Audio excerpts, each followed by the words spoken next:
छत्तीसगढ़ की 11 लोकसभा सीटों पर भाजपा ने अपने कैंडिडेटों की घोषणा कर दी है, जिसमें से पूर्व के 9 में से 7 सांसदों की टिकट काट दी गई है।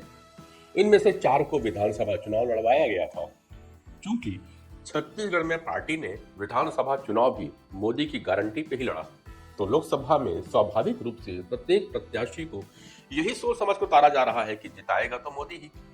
जिन 4 सांसदों का टिकट कटा, उनमें से रायपुर के सुनील सोनी की जगह है बृजमोहन अग्रवाल, कांकेर से मोहन मंडावी की जगह भोजराम नाग, महासमुंद से चुन्नीलाल साहू की जगह रूप कुमारी चौधरी और जांजगीर से गुहाराम अजगले की जगह कमलेश जांगड़े को मौका दिया गया है। इन सब में सबसे चौंकाने वाला नाम बृजमोहन अग्रवाल का है। 8 बार के विधायक और छत्तीसगढ़ विधानसभा में भाजपा के एग्रेसिव चेहरा, जिसे पार्टी का हनुमान भी कहा जाता है, को लेकर राजनीतिक गलियारे में कई तरह की चर्चाएं शुरू हो गई है। कुछ का मानना है कि उन्हें राजनीति से दूर रखने का एक प्रयास किया जा रहा है, तो कुछ कहते हैं कि वर्तमान भाजपा सरकार में कई जूनियर विधायक बड़े पोर्टफोलियो में बैठ गए हैं।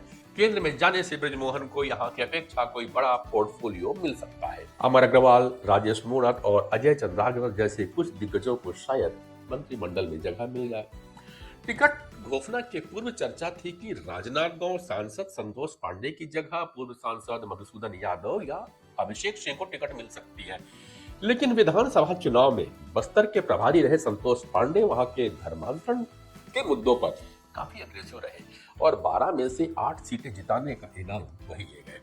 तो इसी मुद्दे पर विश्व हिंदू परिषद बैकग्राउंड वाले बस्तर के आदिवासी नेता महेश कश्यप को बस्तर लोकसभा से मौका दिया गया है। भाजपा की राष्ट्रीय महामंत्री एवं पूर्व राज्यसभा सांसद सरोज पांडे पर कोरबा से दांव खेला जा रहा है। दुर्ग की राजनीति के इर्द गिर्द रहने वाली सरोज को कोरबा से उतारना एक अप्रत्याशित ही है, क्योंकि कोरबा में विकास महतो, देवेंद्र पांडे, नवीन पटेल, जगत बहादुर, हितानंद अग्रवाल जैसे नामों को किनारा किया गया है। एक चौंका देने वाला नाम जांजगीर से कमलेश जांगड़े का भी है, जो एक बार जिला पंचायत चुनाव हारने के बावजूद क्षेत्र में अपनी सक्रियता के चलते पार्टी को मजबूत करती रही और गुरुदयाल पटले, राजेश्वर पटले, वेदराम मनहरे, कमला पटले, नवीन मार्कंडे, अम्बेश जांगड़े जैसे नामों की जगह आलाकमान को अपने नाम पर सहमति बनवाने में कामयाब रही। कांग्रेस से पूर्व विधायक रहे चिंतामणि महाराज, जो 2023 के विधानसभा चुनाव से पूर्व भाजपा ज्वाइन कर पूर्व डिप्टी सीएम टीएस सिंहदेव के खिलाफ टिकट की मांग कर रहे थे, बृजमोहन अग्रवाल के मानने से शांत हुए थे। उन्हें अब सरगुजा सीट से टिकट देकर संतुष्ट किया गया है। वैसे छत्तीसगढ़ में चर्चाएं हैं कि भाजपा में मात्र टिकट लाने का संघर्ष है, जीत की संभावनाएं तो प्रबल है। विधानसभा चुनाव हार चुकी हतोत्साहित कांग्रेस राहुल गांधी की न्याय यात्रा का माहौल छत्तीसगढ़ में बना नहीं सकी।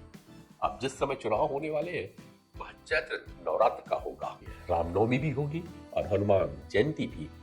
ऐसे में राम मंदिर का असर स्वाभाविक रूप से छत्तीसगढ़ के चुनाव में देखने को मिलेगा। इन सब के बावजूद चुनौती भाजपा के पास ही है, क्योंकि कांग्रेस के पास खोने के लिए कुछ नहीं।